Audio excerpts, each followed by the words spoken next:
Welcome to Matters Financial and Geopolitical from the Frontier, and to all my Muslim brothers and sisters, Eid Mubarak from Nairobi. I had a very pleasant weekend. I'll get to that in a moment. But firstly, on Friday, I participated in the relaunch of the Kenya National Chamber of Commerce, and that was held at the KICC. The president was in attendance. There's a group photograph that was taken. I'll put that up there. And full kudos to Kaplan for rehabilitating, reinvigorating, and relaunching that chamber. Joshua was our guest at Mindspeak. It really was a pleasure hosting him, and he was a tour de force.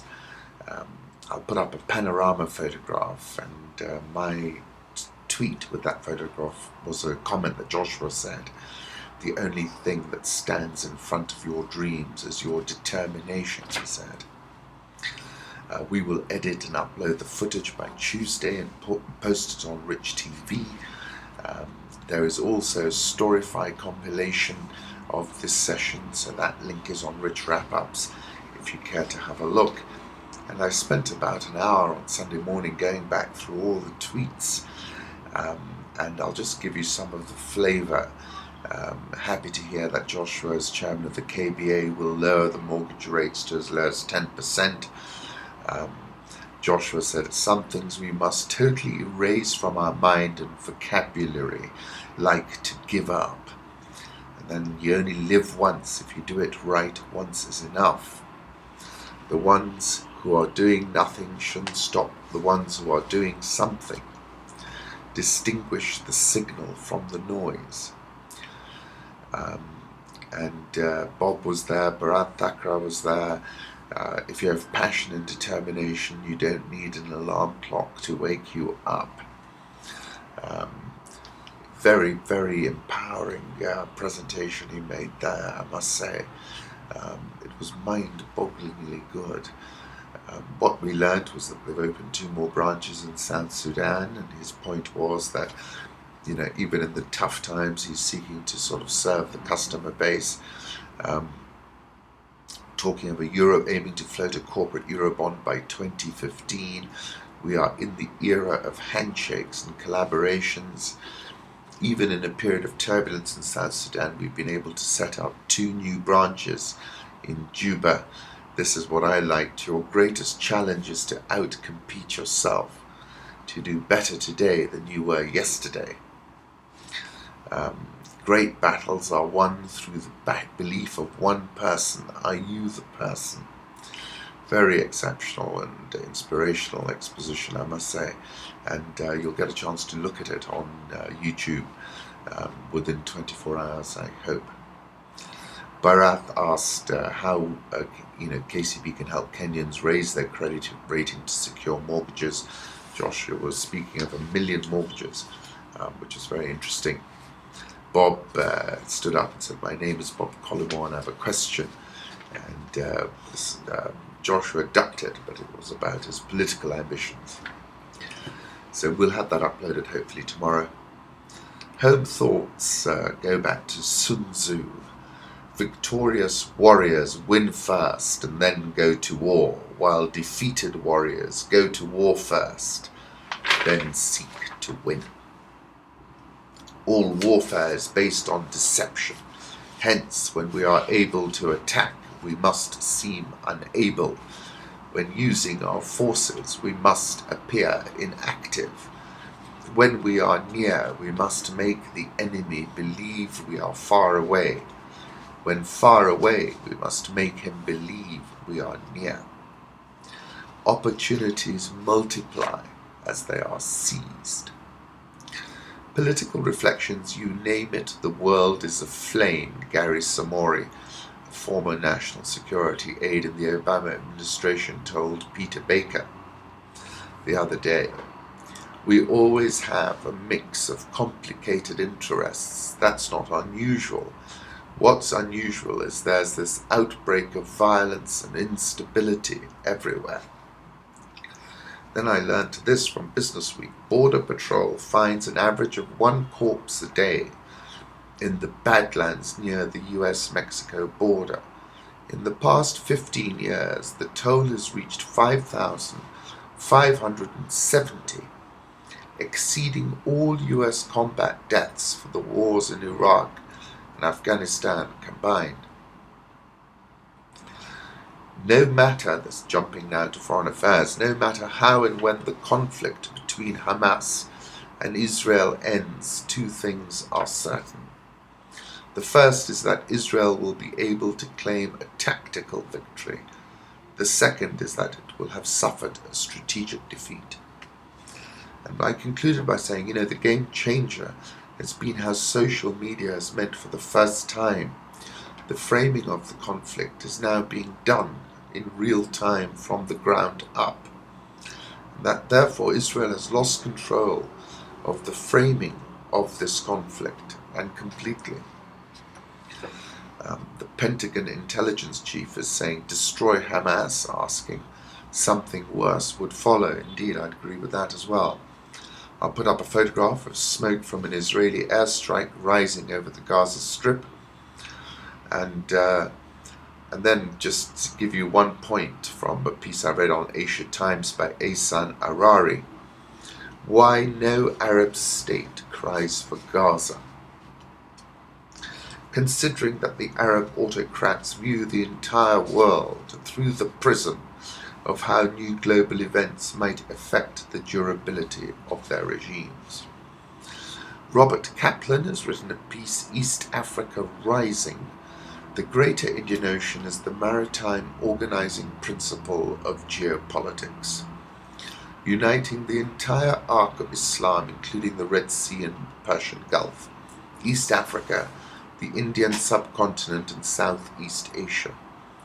But while economic dynamism has focused more on the Indian subcontinent and Southeast Asia over the past quarter century, lately the most intriguing success story has been East Africa.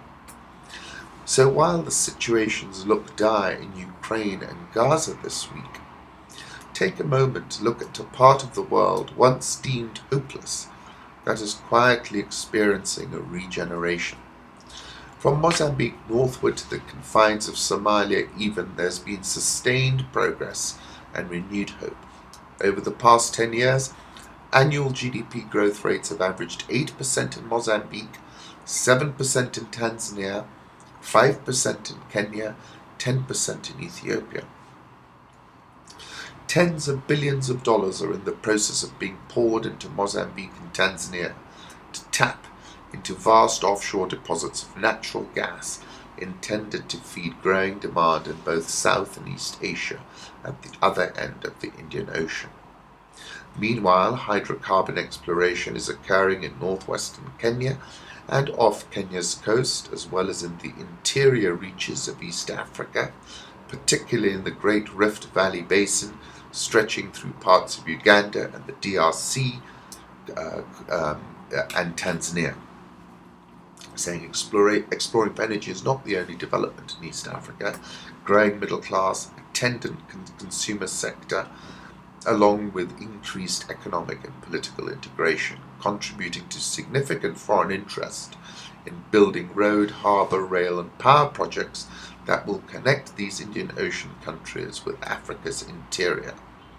Such projects will also make these countries a maritime and energy centre on which the Indian subcontinent and Asia partly depend. Even Somalia, long isolated because of its civil war and Islamist insurgency, is no longer quite as cut off from global economic interests as it once was. The Al-Shabaab group is still a guerrilla threat, but it has lost substantially the capability of defeating and replacing the Somali government. Yes, that's correct. In that regard, it's asymmetric in its threat.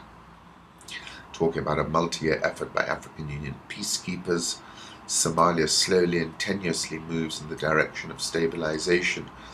There is interest from foreign companies in exploring for minerals in the country's interior and for hydrocarbons off the Somali coast.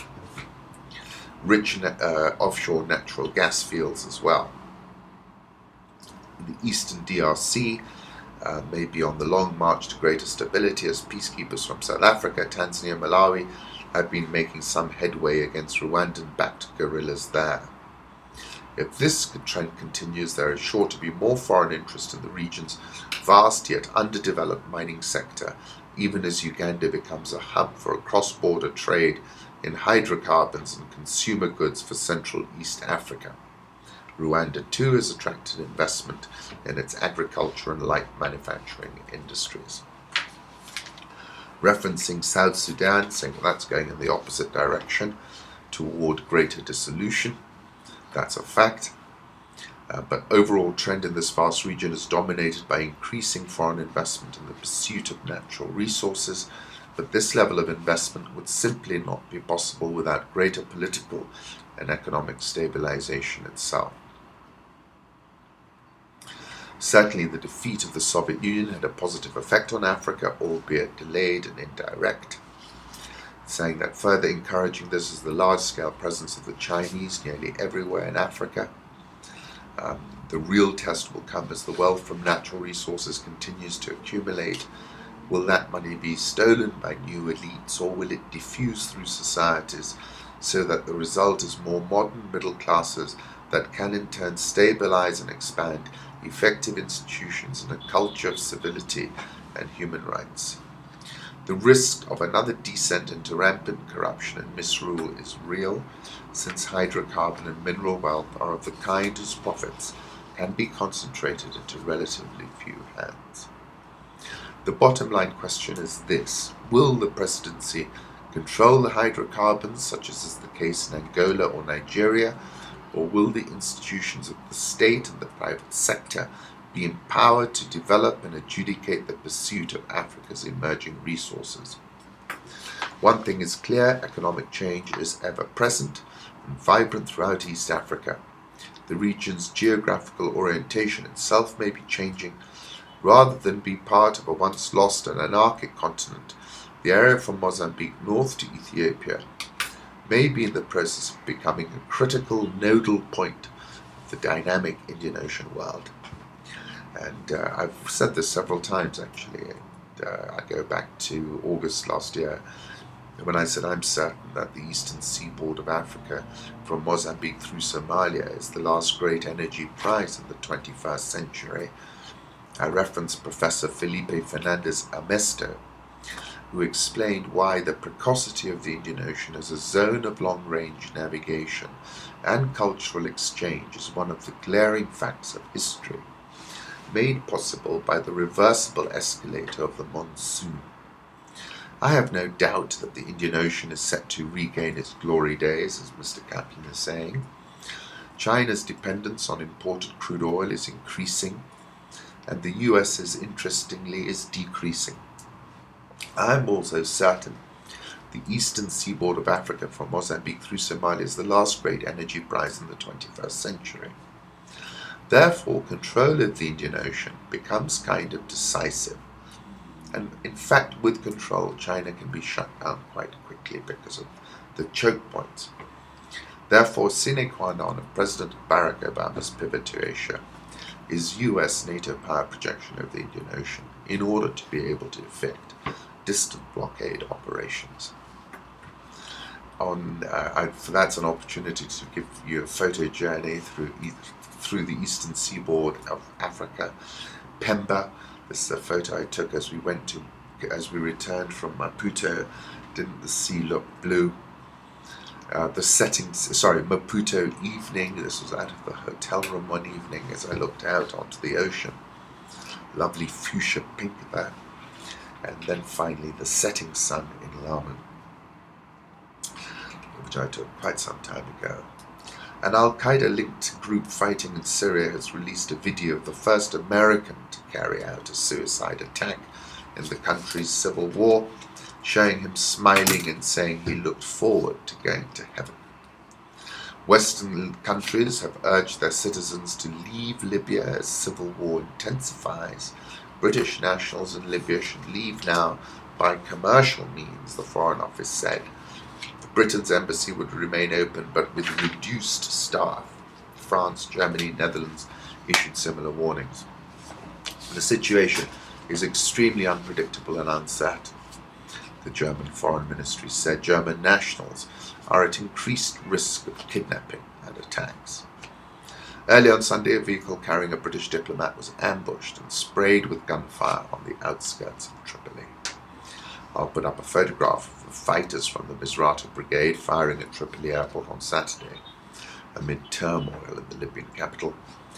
For 24th October 2011, I wrote that piece, Gaddafi's Body in a Freezer. What's the message? The BBC, this very interesting report on global research, saying there was an original BBC video report published by the BBC Russian service on July 23rd that was subsequently deleted, and they've got the link to that original. Have a look at it. It's about M817. And the speculation is that it was shot down by a Ukrainian fighter jet. And then just one sentence from another piece I was reading in the Asia Times. Where this all ends is anyone's conjecture. But as of now, things don't look very rosy. Currency markets, Euro 134.29, and this is the lowest for the Euro since November 21st.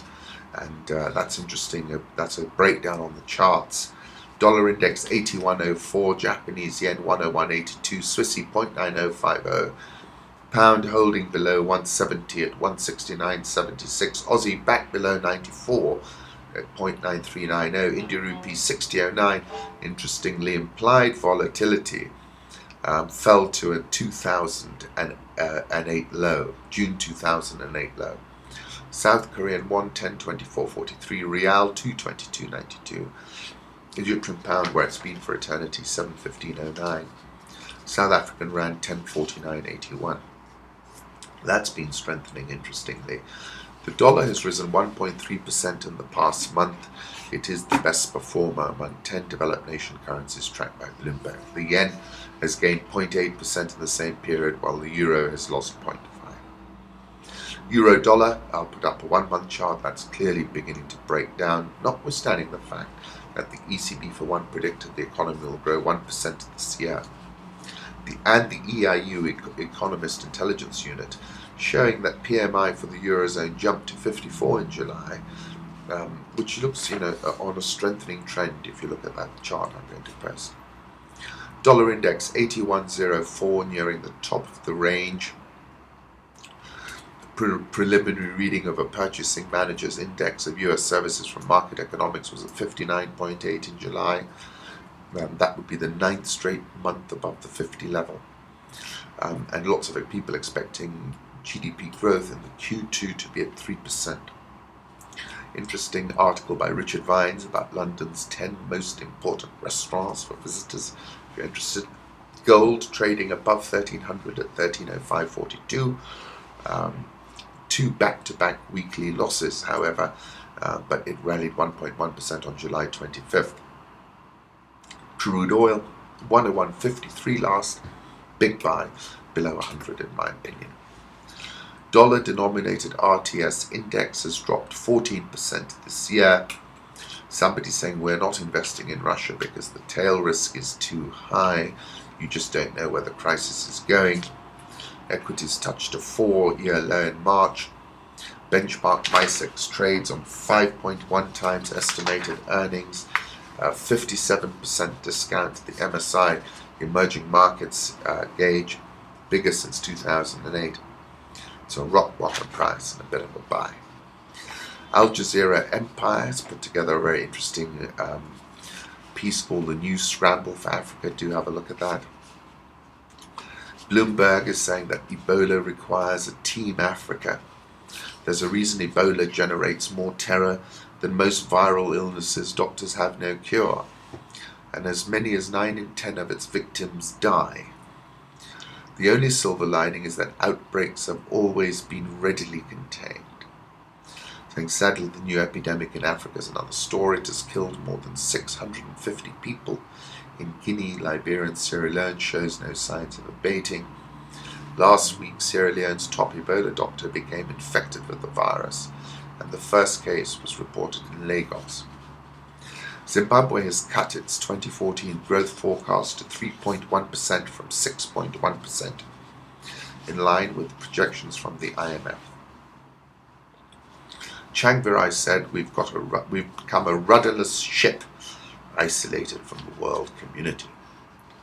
Fitch has upgraded Rwanda to B+, outlook stable, and given a very positive outlook. Have a look on rich wrap-ups. South African all-share flat last week, up 11.445% this year, not far off a record. Dollar Rand has been strengthening. I'll put up a chart, have a look at that. Heading back towards key level of 10.30. Egyptian pound 7.15. Egyptian stock market down 0.10% but up 28.79% this year and at more than 60-month highs. Nigerian all-share down 0.6% on Friday but plus 2.313% so far this year. Based on data collected on tax-free shopping in the UK, Nigerians are among the top global spenders. That's interesting, isn't it? 5 Nigerian police were hurt foiling a female suicide bomber. Police officers in Kano apparently tried to blow herself up outside a university in Kano. Female suicide bomber was isolated as she was walking towards the gate of the university, adding that she had hidden the bomb under her long black hijab. Ghana Stock Exchange up 6.993%. I got retweeted by John Dramani Mahama, the president of Ghana. That was the story about the US Embassy in Accra saying it has apologized to Ghana's president. Red Fridays gaining momentum after several thousand activists marched through Accra on 24th of July. Campaigners are throwing 2 statistics at the government that they think sum up the problem. Inflation running at 15% in June, and the cedi has lost 30% of its value this year against the dollar. Marchers in Accra turned those numbers into sarcastic slogans, such as Somalia's shilling is doing better than Ghana's cedi. Fatal error, Mahama's government must reboot now. Congo president fires the CEO of the state miner Gekamin for gross negligence.